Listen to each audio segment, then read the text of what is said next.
Bienvenidas, bienvenidos a este programa de Justicia TV. La justicia que viene, los retos de la inteligencia artificial.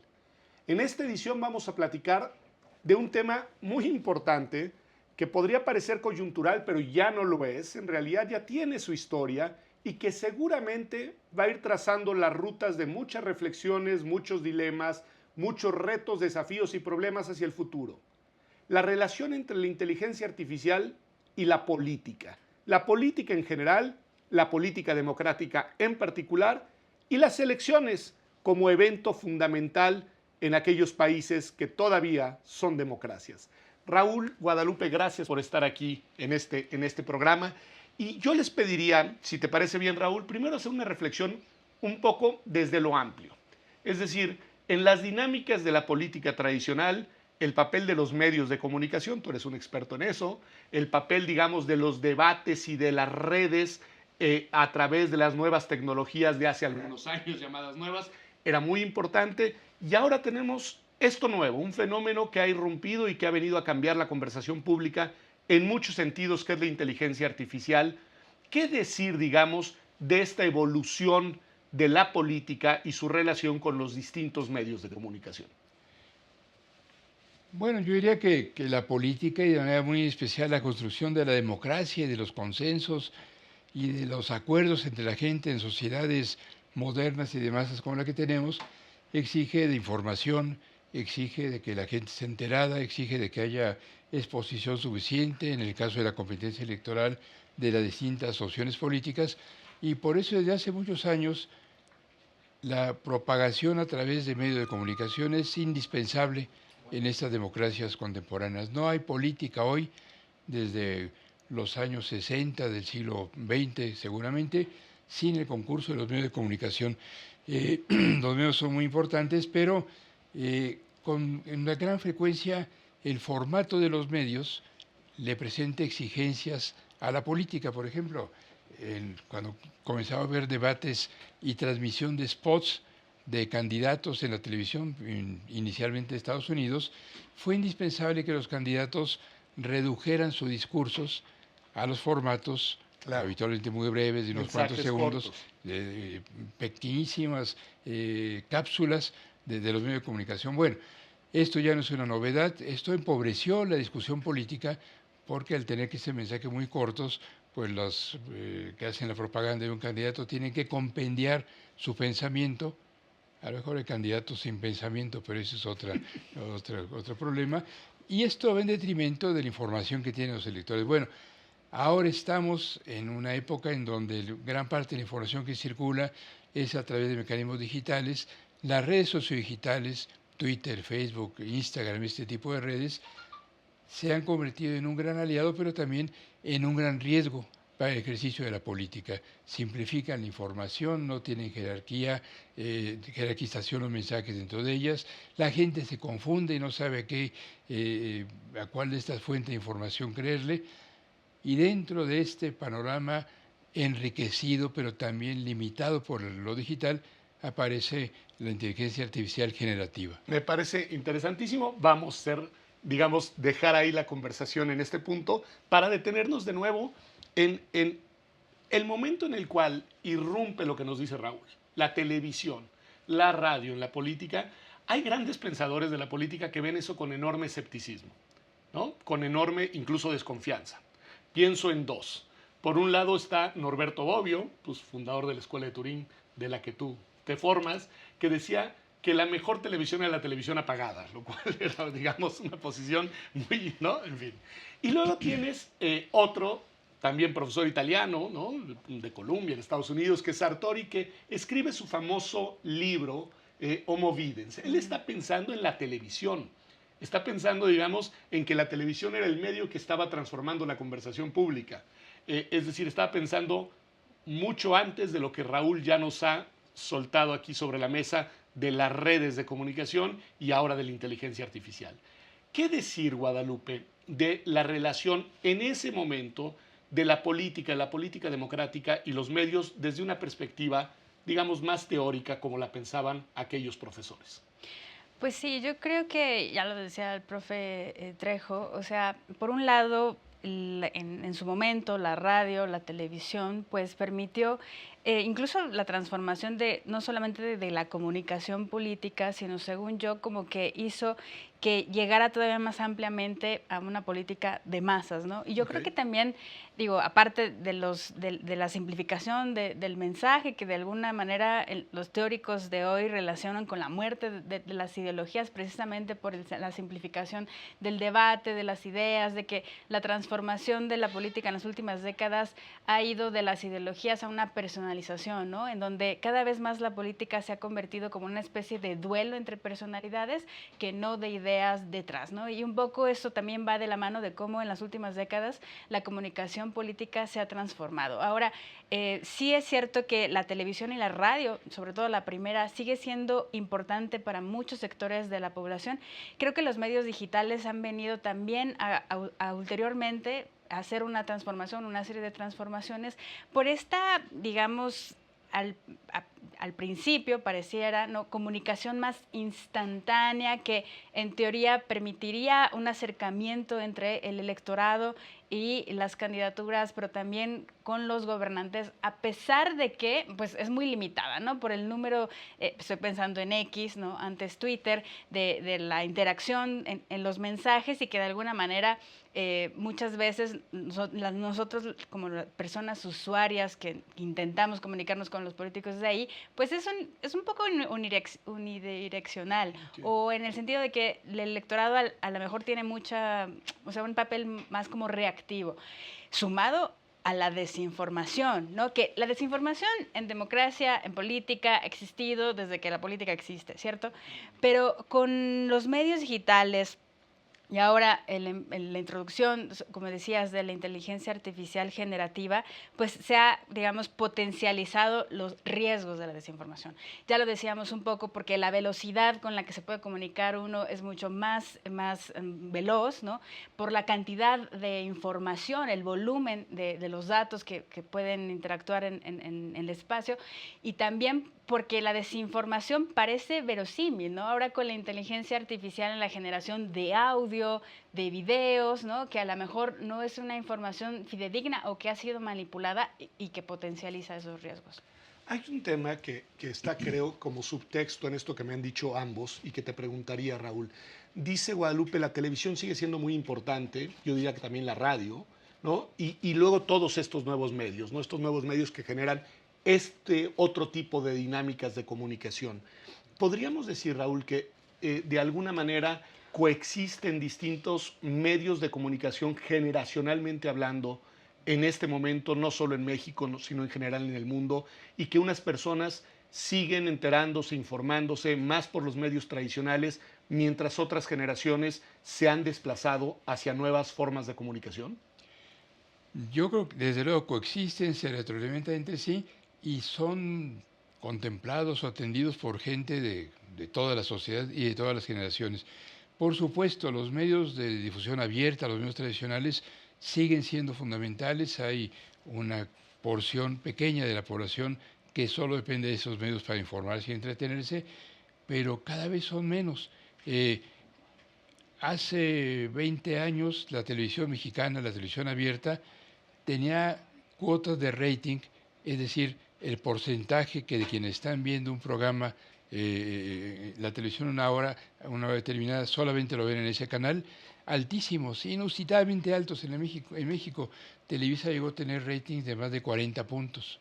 ¿Y eso qué quiere decir? 40 puntos. Que de toda la gente que está viendo la televisión en una hora determinada, 40 de cada 100 lo ven en un solo canal de televisión. Bueno, hoy sus ratings casi nunca son de más de 8 o 10 puntos. Okay. Los noticieros de esa empresa tienen ratings de 2, 3, 4 puntos. Bueno, la radio, hace 25 años, en el 95% de los hogares mexicanos había al menos un aparato receptor. Hoy solo lo hay en el 45%. Y la cantidad de horas que la gente destina a la radio es cada vez menor. Aquí en la Ciudad de México, las empresas de radiodifusión, todas los que tienen los noticieros en la mañana, presumen de ratings muy altos. En los mejores de los casos, el rating es menor al 1%. Es decir, una ciudad que, si aumentamos las cifras, tiene 10 millones de habitantes, cuando muchos 100,000 personas oyen el noticiero de más audiencia por la mañana.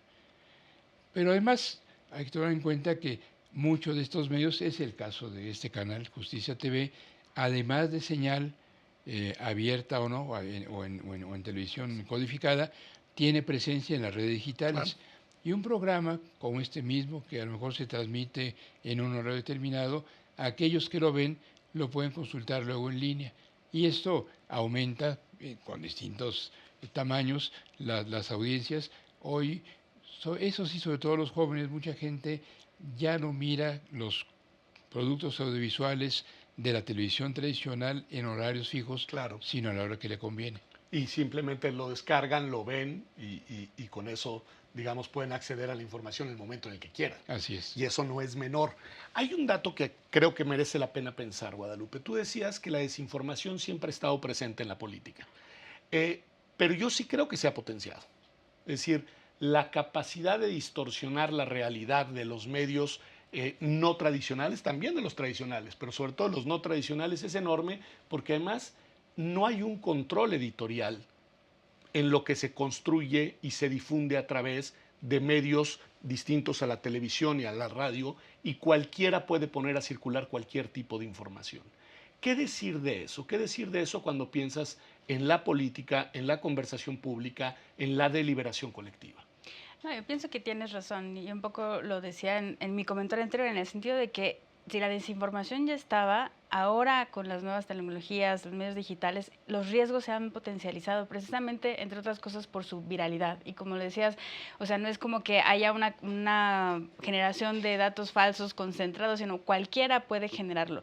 Y con las herramientas de la inteligencia artificial todavía aún más, con apps de generación o de manipulación de video, de imagen, de audio, ¿no? Si bien, por ejemplo, algunas empresas como Meta, ¿no?, que ha intentado como que hacer algunas acciones, digamos, para prevenir, digamos, la difusión al alcance de estos medios, lo ha hecho sobre todo con la generación de imágenes, ¿no? Ha habido, no sé, estoy pensando en el ejemplo de las elecciones de Eslovaquia, ¿no? ¿Eslovaquia? Sí, Eslovaquia. Fue. Donde 2 días antes, ¿no?, de que se definieran las elecciones para primer ministro, unas elecciones que estaban muy, muy cerradas, pues se difundió primero en Instagram y después en Facebook este video donde uno de los candidatos punteros no nada más decía que estaba dispuesto a hacer cualquier cosa para ganar las elecciones, sino que incluso en caso de ganar, pues él iba a poner un impuesto o iba a alzar el impuesto a la cerveza, ¿no? Al final él no ganó el otro candidato, pero el problema está nada más en no tener elementos en esos momentos de en qué medida esa desinformación pudo haber influido. El video era falso, punto. Claro, en el electorado, que además era un video, más bien, era un audio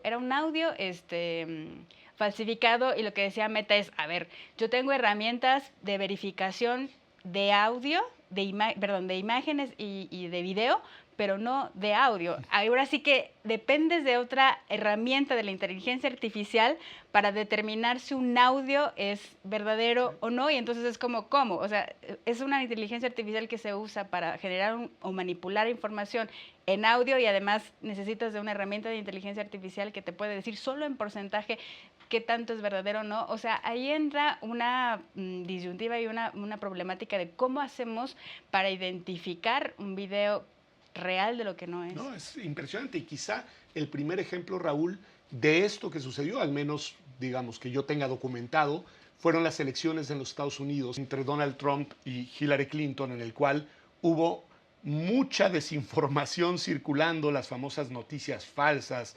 Todos aprendimos el concepto de fake news, que era una serie de información que se difundió a través precisamente de plataformas, en el caso concreto de Facebook, y que va a tener muchas consecuencias en la discusión pública desde entonces para acá.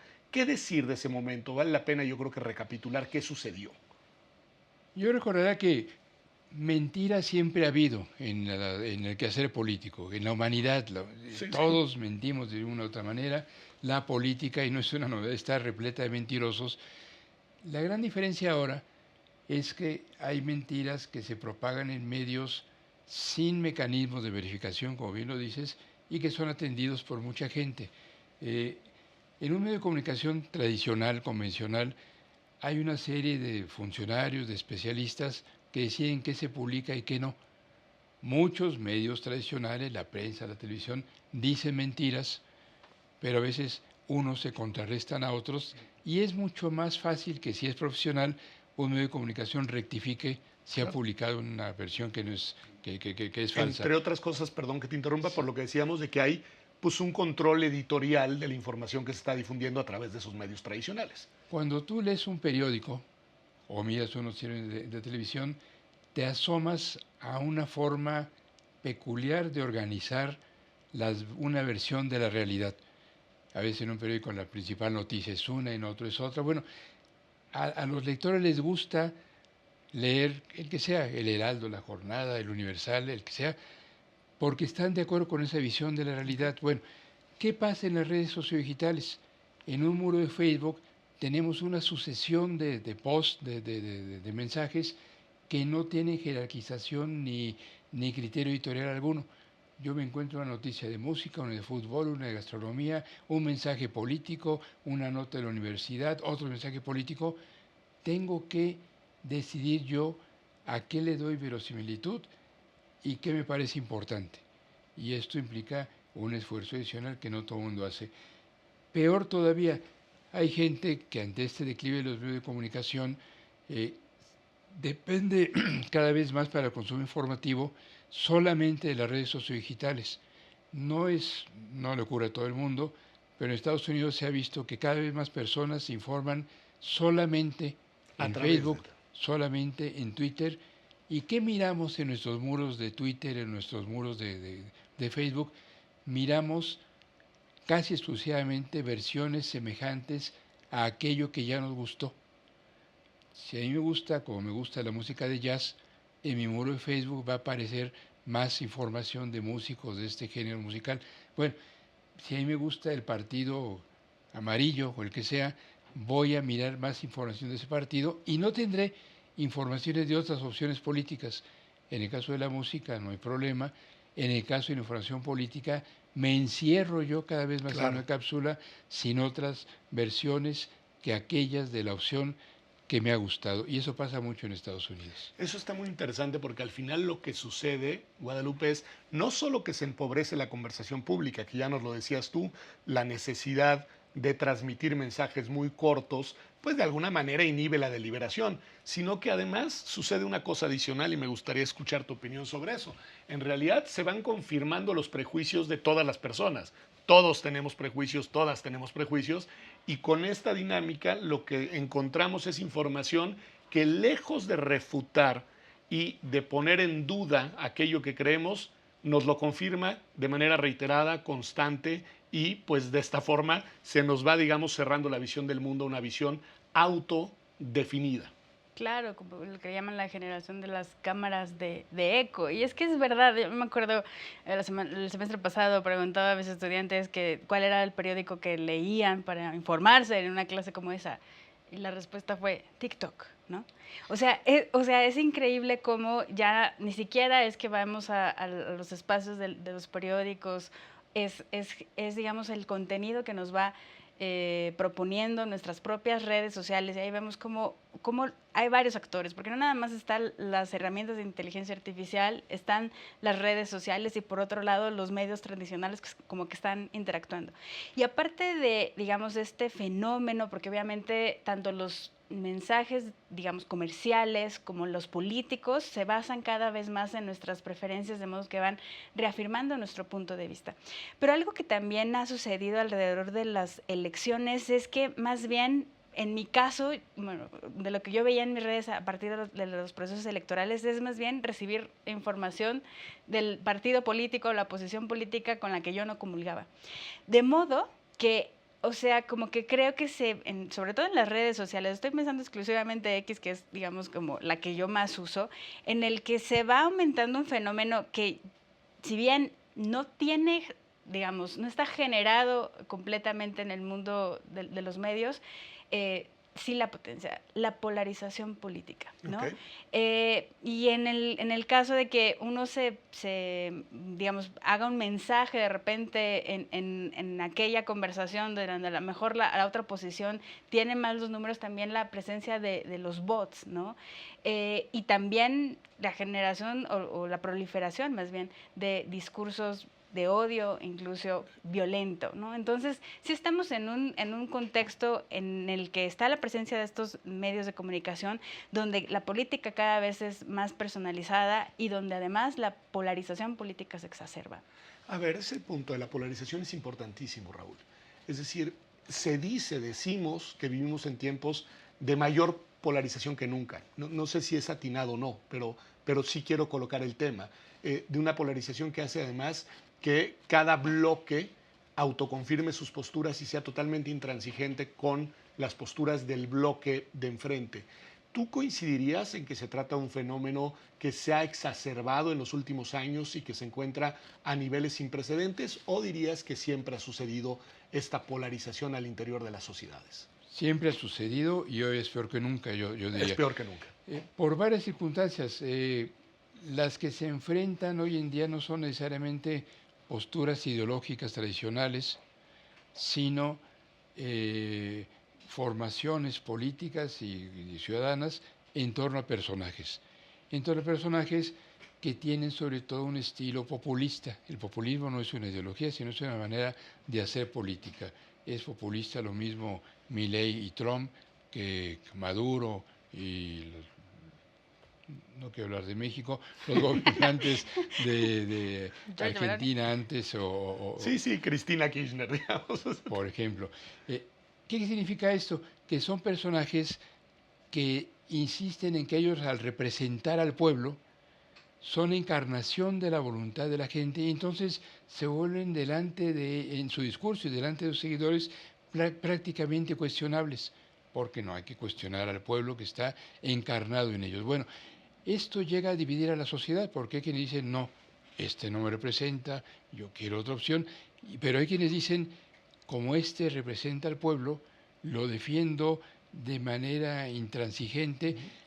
Y esto, para ir al tema de nuestra conversación de hoy, esto tiene mucho que ver otra vez con el funcionamiento de las redes sociodigitales. Las redes tienden a favorecer los estereotipos. ¿Qué funciona más?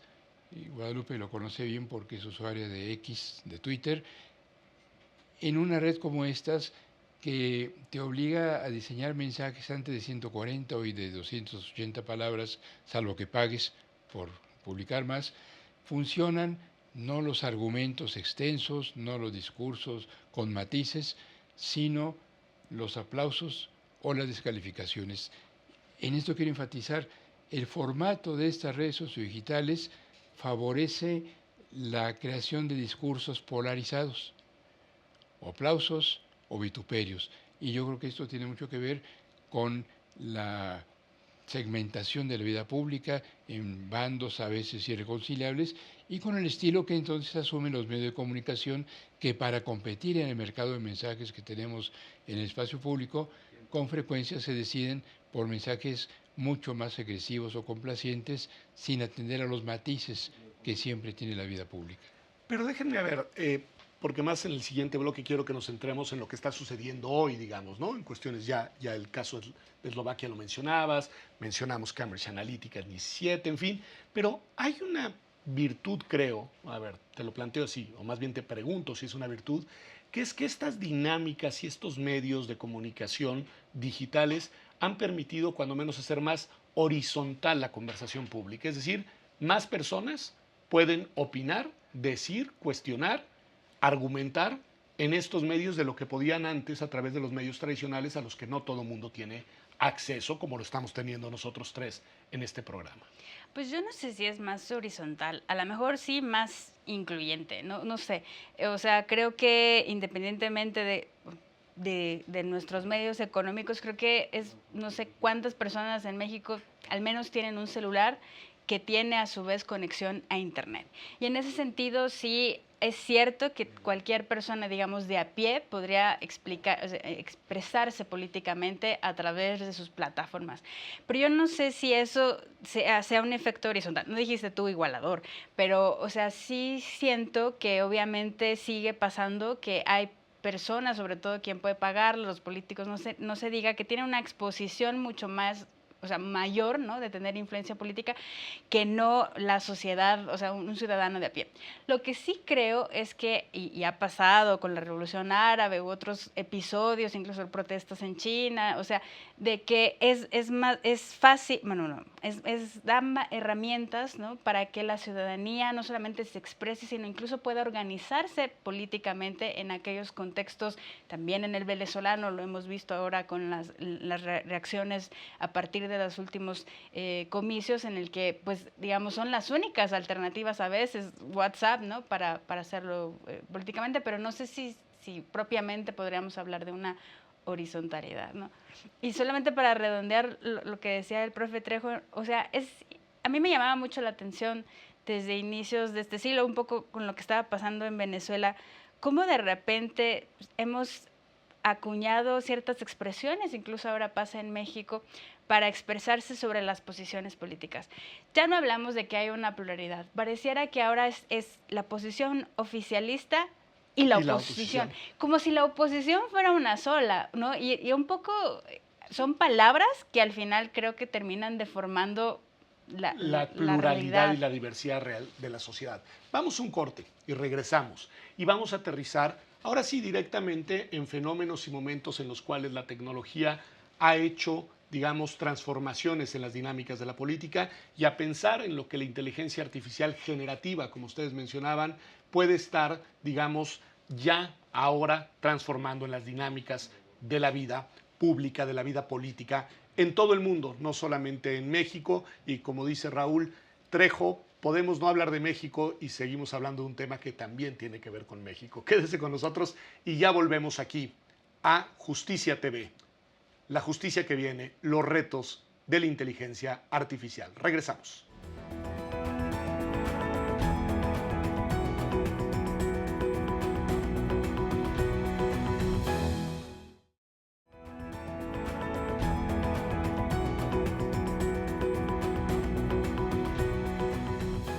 Ya estamos de vuelta aquí en Justicia TV, pensando la justicia que viene, los retos de la inteligencia artificial, en concreto para la vida pública, para la política y en concreto para la política democrática a nivel mundial. Y quizá vale la pena irnos un poco hacia atrás.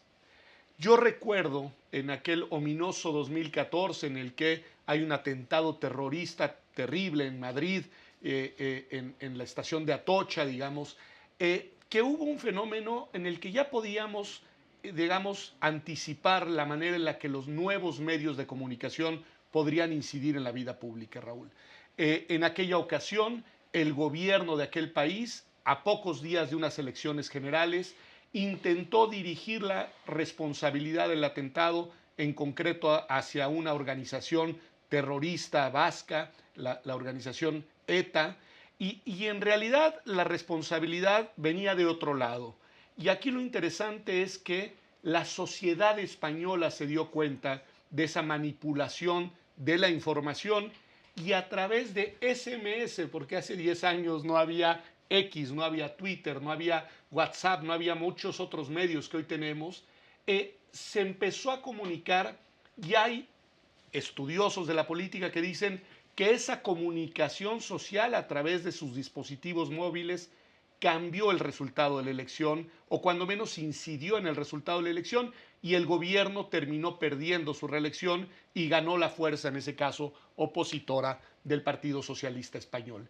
¿Qué decir de eso, Raúl? Es un primer momento en el que podemos verificar la utilización de la tecnología para cambiar un debate público con una incidencia electoral, ¿o no? Fue de los primeros momentos, en efecto. Desde hace 15 años tenemos redes sociodigitales. Las primeras empezaron a surgir cuando comenzaba la segunda década del actual siglo XXI, pero desde eso, y ya en esos años había mensajes de SMS transmisión de contenidos de un celular a otro. Por ejemplo, en lo que algunos llamaban la primavera árabe, en 2009, 10, 11, había mucha gente que tenía BlackBerry. ¿Te acuerdas de la Me BlackBerry acuerdo, que sí, creíamos sí, que era sí. la última novedad y que ya no sabemos dónde guardarlas porque ya no nos sirven? Bueno, hubo gente que fue convocada en Egipto, en Libia, en otros sitios, a concentraciones de masas a través A de través de mensajes eso. de este tipo. Bueno, y eso funcionó en el asunto español que recuerdas, cuando el gobierno del presidente Aznar quería culpar a quienes no eran culpables de los atentados en la estación de Atocha, ahí al sur de Madrid. ¿Qué ocurrió en ese momento?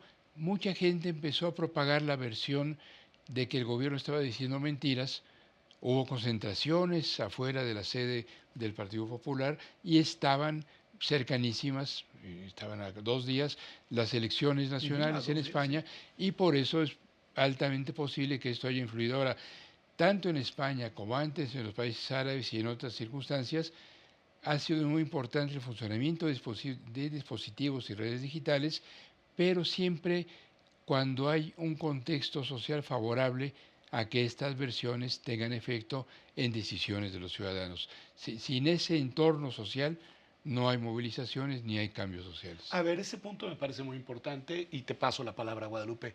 En realidad son medios de comunicación quizá más volátiles, más veloces, como tú decías hace algunos minutos en el bloque anterior, que otros medios. Pero lo que es determinante es el contexto social en el que los mensajes se transmiten, y ese contexto social no necesariamente lo construyen estos medios de comunicación, sino que simplemente lo difunden, lo amplifican, o como decías también en el bloque anterior, tú y Raúl, lo polarizan. Sí, yo creo que el contexto tiene mucho que ver, pero también el empleo de repente que uno le haga a ese tipo de información, ¿no? Y obviamente ahí no puedo dejar de mencionar lo que pasó con Cambridge Analytica, ¿no? Que ahí nada más hubo la utilización de la inteligencia artificial para el estudio de metadatos que al final, y digamos, hicieron un perfil, digamos, muy individualizado, ¿no? De las personas usuarias de Facebook. Recordamos que todo este caso viene por la compra, ¿no? de datos personales, el estado civil, la geolocalización, quiénes eran los amigos, de quienes accedieron a través de Facebook a acceder a contestar un test de personalidad, ¿no? Okay. Esos datos son vendidos de Cambridge Analytica. Cambridge Analytica usa estas herramientas para hacer un perfil, insisto, individualizado de los electores e intentar influir en su comportamiento, orientándolos no nada más a que vieran publicaciones del Partido Republicano, sino que además se manipulara la información sobre ciertos temas sensibles sobre la cual la población... Sobre los que ellos estaban particularmente atentos. Digamos. Claro, y delicados, como entre ellos el racismo, pero también la inmigración y la creación y difusión de noticias falsas, insisto, sobre el número de inmigrantes, la difusión de la retórica de la invasión de estos mismos, y que al mismo tiempo no solamente reforzaba las ideas de la gente, sino que al final de cuentas también las potenciaba, ¿no? Y en ese sentido, o sea, vemos, a diferencia de lo que pasó con la primavera árabe. La primavera árabe, pues ahí tenemos más bien un efecto negativo, ¿no? No nada más alrededor del proceso electoral. Creo que al final de cuentas, si esta desinformación, si estas fake news llegan a tener un impacto, un alcance mucho mayor, creo que está en juego una de las cosas elementales con las que iniciábamos en este programa, que es la democracia. Al final, uno de sus elementos, digamos, vitales que la hacen ser es la información. Pero cuando nosotros tenemos un electorado, una ciudadanía en general,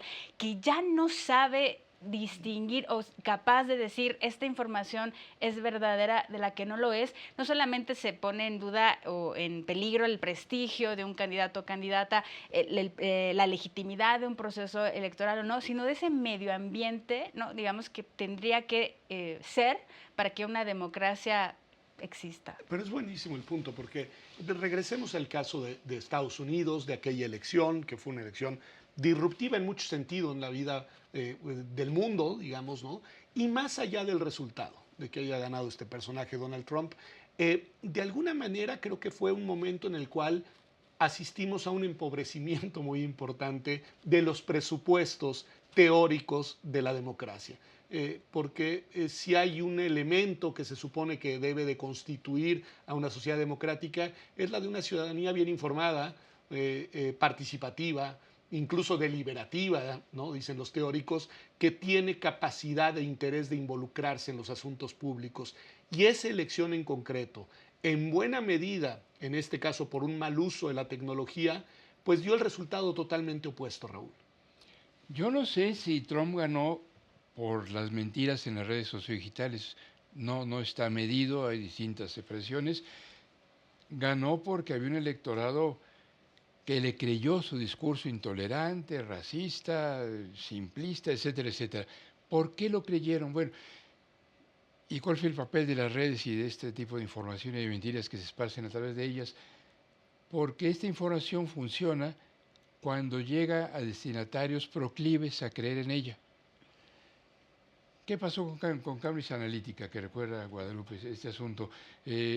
Hubo una serie de supuestos expertos en manejo de opinión pública que compraron información y que la usaron para enviar mensajes personalizados a gente que ya sabían que tenía inclinaciones a favor de Trump. Entonces, a los ya ideologizados y simpatizantes de este candidato les dan información que hace parecer a la rival, que era Hillary Clinton, como mucho peor de lo que ellos creían, y esta información sirve para reforzar los puntos de vista que ella tenía. Bueno, esto funciona cuando hay gente, como decíamos hace rato, cuyo consumo informativo depende de las redes sociodigitales, que solamente atiende a lo que dicen Facebook o Twitter o Instagram o la red con la que quieran sintonizarse. Esto no funciona cuando se trata de ciudadanos que ven Facebook, pero también escuchan las noticias en televisión, que además leen el periódico, que escuchan la radio en el automóvil.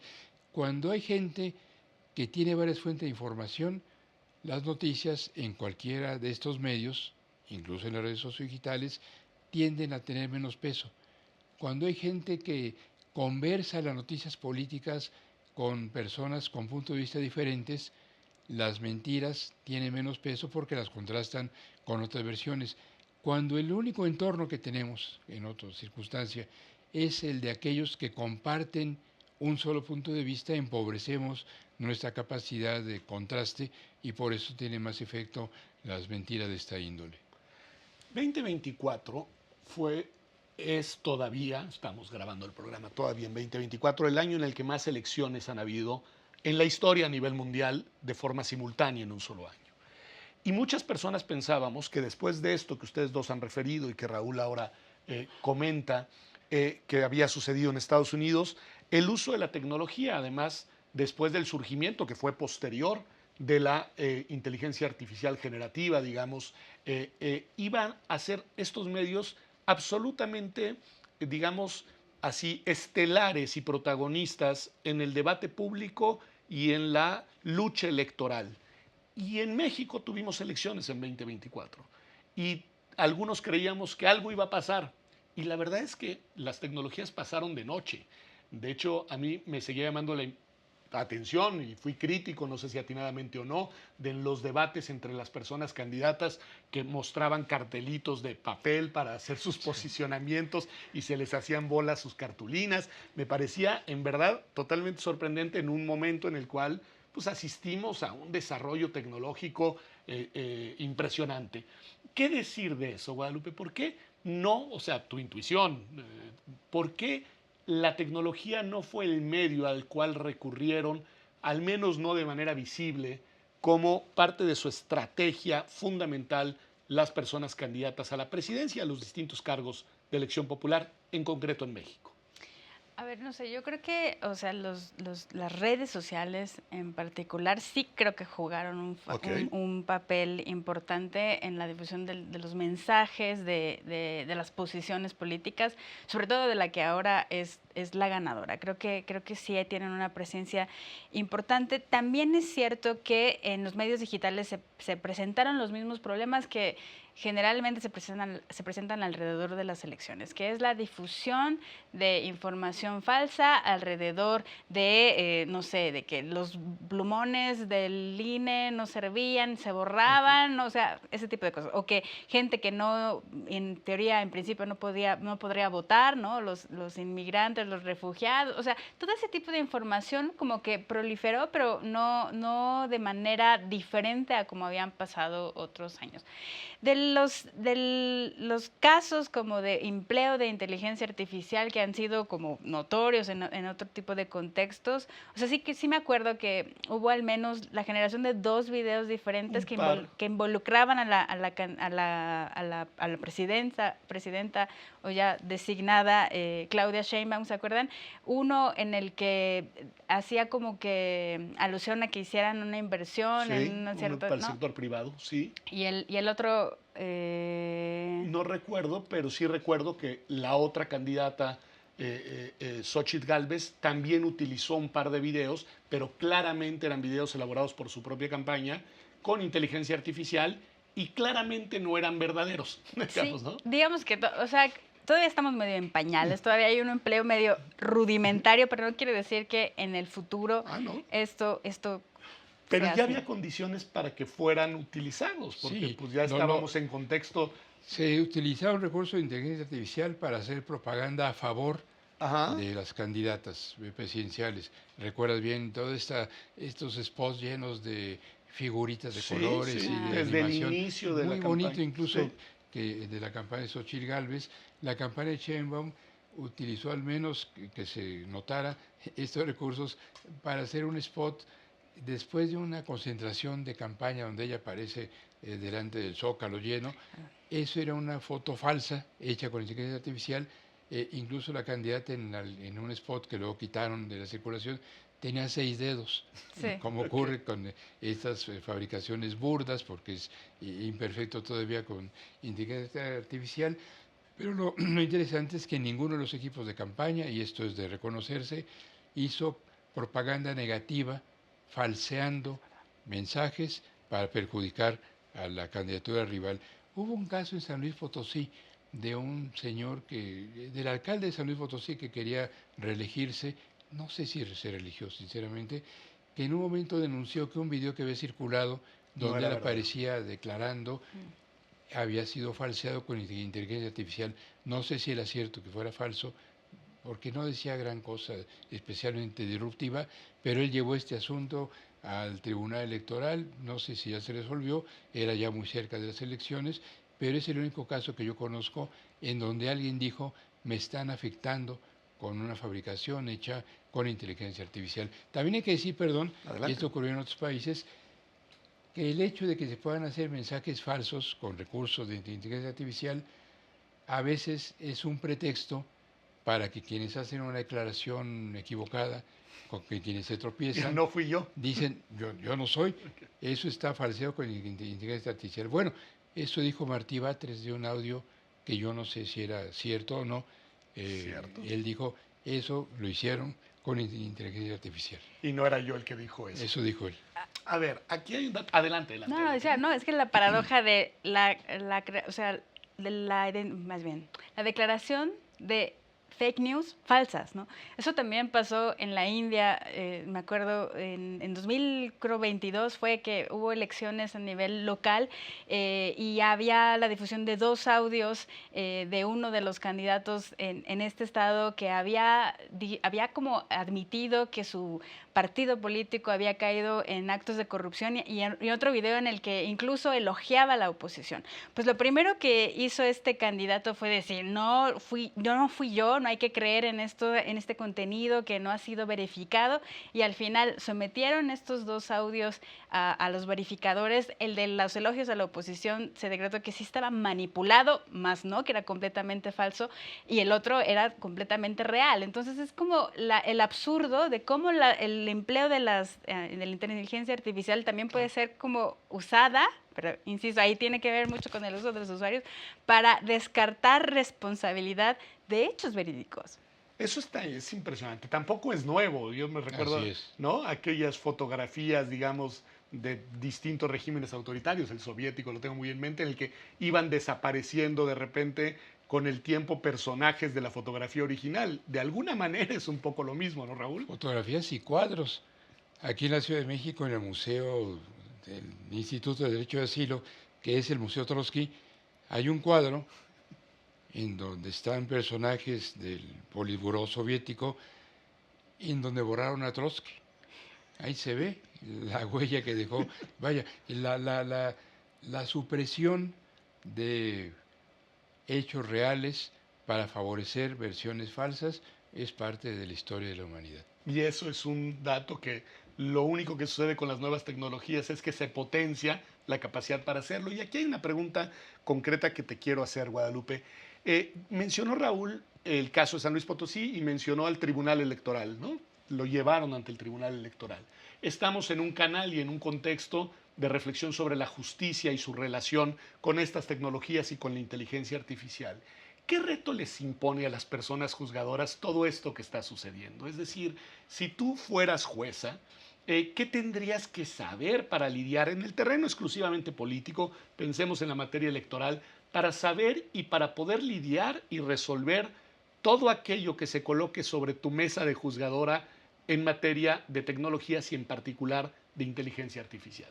Híjole, yo creo que una de las primeras cosas que haría para mí, para mi equipo, es tomar todos los cursos sobre inteligencia artificial que hay, ¿no? O sea, porque, a ver, ya hemos hablado mucho en este programa sobre los riesgos, ¿no? Exponenciados de la desinformación, sobre todo, ¿no? A través del uso de la inteligencia artificial.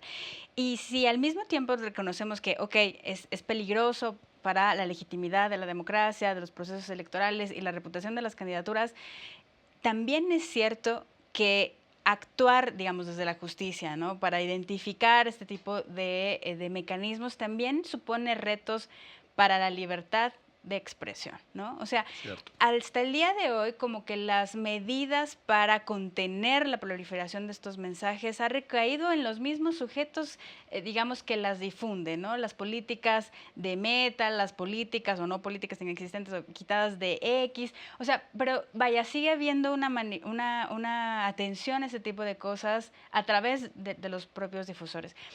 No recuerdo en este momento que haya habido casos en los que ya el Tribunal Electoral se haya pronunciado sobre una cosa como esta. Pero es como el ejemplo que poníamos en el segmento anterior, ¿no? Si, por ejemplo, en la difusión de un audio que ha sido manipulado o falsificado, pero no completamente, porque casi siempre la manipulación pues toma un pedacito de realidad que después tergiversa. Si al mismo tiempo para identificar eso no es suficiente el conocimiento humano, sino que hacemos a su vez utilización de la inteligencia artificial para identificar o no la veracidad o no de un mensaje. Y pongamos un ejemplo en que nuestra app de inteligencia artificial dice que este audio ha sido 65% veraz, pero el otro no. O sea, ¿cómo le haces como juez para pronunciarte sobre un mensaje que no puedes distinguir completamente si es verdadero o falso y al mismo tiempo actuar o no actuar con impacto en la libertad de expresión, ¿o no? O sea, realmente el problema no es menor, ¿no? No, es grandísimo y tienes razón. Y el elemento probatorio se vuelve clave en este asunto. Y ahora estamos asistiendo, Raúl, y se nos está yendo el programa, a un momento políticamente muy importante, de nuevo a nivel global. Lo que sucede en Estados Unidos, pues mal que bien nos interesa a todos. Están en plena campaña electoral, una campaña que se ve más competida de lo que se veía hasta hace algunos meses, y ya la tecnología está jugando su parte. Ya hay una serie de fenómenos y eventos que deben llamar la atención sobre cómo se está utilizando la inteligencia artificial en concreto en el proceso electoral de Estados Unidos. Y en el caso concreto, en este caso, tenemos la responsabilidad, lo decía muy bien Guadalupe, de actores privados, es decir, y en concreto, el dueño de X, antes Twitter, el señor Musk, está tomando una postura y está generando informaciones y está, digamos, de alguna manera, orientando el debate en una dirección concreta que es a favor del candidato Donald Trump, y eso ya está generando un debate público interesante en los Estados Unidos y eventualmente también una serie de cuestiones potencialmente jurisdiccionales. ¿Qué decir de lo que estamos viendo que está pasando en nuestro país vecino? Pues es un tema fascinante para el análisis y terriblemente preocupante para la sociedad. Hace unos días la campaña de Donald Trump difundió videos de muchachas vestidas con camisetas de Taylor Swift para decir que esta cantante está a favor de él. Son videos falsos, hechos con inteligencia artificial. Hace unos cuantos días también OpenAI, que es la empresa que hace el ChatGPT, denunció que ha detectado al menos 5 campañas internacionales de gobiernos que utilizan al ChatGPT, entre ellos el gobierno de Irán, también el de Rusia, para crear contenidos falsos con los cuales quieren influir en campañas en otros países. O sea, es un asunto que incluso involucra la posibilidad de que desde fuera de un país se influya en las elecciones nacionales. ¿Qué se puede hacer? Bueno, no hay un remedio completo. No hay un sistema de inteligencia artificial que sea capaz al 100% de dictaminar si un contenido es falso o no. Esto que no lo escuchan los estudiantes universitarios. No hay un sistema capaz de determinar si una tesis ha sido hecha o no con inteligencia artificial. Antes de esta época sí, y ese es otro asunto. Ese es otro asunto. ¿Qué se puede hacer? En primer lugar, las empresas de redes digitales tendrían que verificar los contenidos que se difunden. No pueden verificarlos todos, cuando lo hacen es con tardanza, pero ya hay una posibilidad. En segundo lugar, estas empresas pueden invitar a grupos profesionales de periodistas a que revisen contenidos sensibles y que establezcan si un asunto es cierto o no. Y un asunto que está muy discutido en el plano internacional es la posibilidad para que los sistemas de inteligencia artificial generativa etiqueten sus contenidos con etiquetas digitales indelebles que no se puedan quitar, de tal suerte que cada audio, cada video, cada texto hecho con estos recursos se pueda decir si fue hecho de esta manera o no. Esto es quizá a mediano plazo la única solución. Y bueno, por último está la necesidad de que la gente trate de discernir y pensar si un contenido es cierto o no, acudiendo a fuentes serias, entre comillas, que suelen ser las de los medios de comunicación profesionales. Pues con esta última reflexión nos quedamos, que no es de poca monta, porque es una reflexión que nos lleva hacia la responsabilidad que tenemos todas las personas, que tenemos todos quienes estamos aquí y todos aquellos que nos están viendo, de pensar, de informarnos, de discernir, de discutir, de aprender y de tomarnos con seriedad los asuntos públicos, porque al final, y no es un asunto retórico, la responsabilidad de la vida pública de nuestros países y de nuestro mundo depende de todas y todos nosotros. Muchas gracias por habernos acompañado a este programa de Justicia TV, la justicia que viene, los retos de la inteligencia artificial. Nos vemos en la próxima edición aquí por los medios sociodigitales de comunicación o directamente por la red del canal del Poder Judicial de la Federación. Hasta pronto.